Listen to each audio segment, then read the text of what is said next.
আসসালামু আলাইকুম বড় ভাই, কেমন আছেন আপনি? ভালো আছি ভাই। ভাই তো আপনি তো বলে ঢাকা থাকেন, তাই নাকি? আরে ভাই ওই ওই কষ্টে তো পাচ্ছি না, বাড়িতে আসলে খালি কয় ভাই ঢাকায় গেছেন, একটা বলে বিয়ে করছেন, প্রতিবারই আসি, প্রতিবারই বলে আপনি বলে বিয়ে করছেন, আপনি বলে বিয়ে করছেন। আমার জন্য কি ভাই ঢাকা শহরে কি মায়া রেডি করা থাকে নাকি? আচ্ছা ভাই, আর মেন কথা হলো যে আসলে এটা গ্রাম অঞ্চল, বুঝছেন? আর গ্রাম অঞ্চলের মানুষ এরকম। তো গ্রাম অঞ্চলের মানুষ এরকম মন্তব্য করে, তাদের বিষয়ে কিছু বলেন। ভাই ওরা তো থাকে শুধু আমাদের বাস দেওয়ার, কেমনে আমাদের বাস দেওয়া যায়, আমরা আমাদের সবসময় ছোটো করে আমাদেরকে বলে যেন আমরা কিডি মানে সবসময় নিচে হয়ে থাকি, ঢাকা তো নিচে হয়ে থাকি, গ্রামে এসে যেন নিচে হয়ে থাকি, উঁচা যেন না হইতে পারি। এই জন্য আমাদেরকে একটু ক্রিটিসাইজ করে দেখে আর কি। হোক।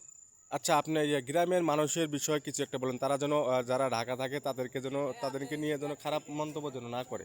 না, আমি তো সবার জন্যই দোয়া করি, আমাকে যদি কেউ খারাপও বলে তাও আমি চেষ্টা করি তাই ও যেন ভালো থাকে, আমার খারাপ বলে।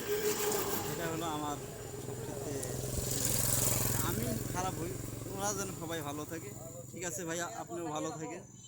আচ্ছা আল্লাহ ঠিক আছে হাফেজ। ভাই, আপনার কথাগুলো শুনে আসলেই এটা দুঃখজনক কথা, কারণ আসলেই আমরা যারা গ্রাম অঞ্চলে থাকি, মানে যারা যারা ঢাকা থেকে আসে তাদেরকে নিয়ে অনেক বাজে মন্তব্য করা হয়, আসলে অনেক হিংসা করা হয়, জানি না কি এর জন্য। আসলে ভাই আমরা তো এলাকায় থাকি না, তো এই বিষয় নিয়ে আমাদের সঙ্গে না কথা বললেই ভালো, কারণ আমরা ঢাকা শহর থেকে, ঢাকা শহর কত পরিশ্রম এটা আমাদের এলাকার মানুষই জানে, ঠিক না ভাই? ঠিক আছে ভাই, আমার সকাল 8টা থেকে রাত 10টা পর্যন্ত ভাই কাজ করি, গার্মেন্টসে কি পরিশ্রম করে কাজ করি, এটা তো একমাত্র গার্মেন্টস।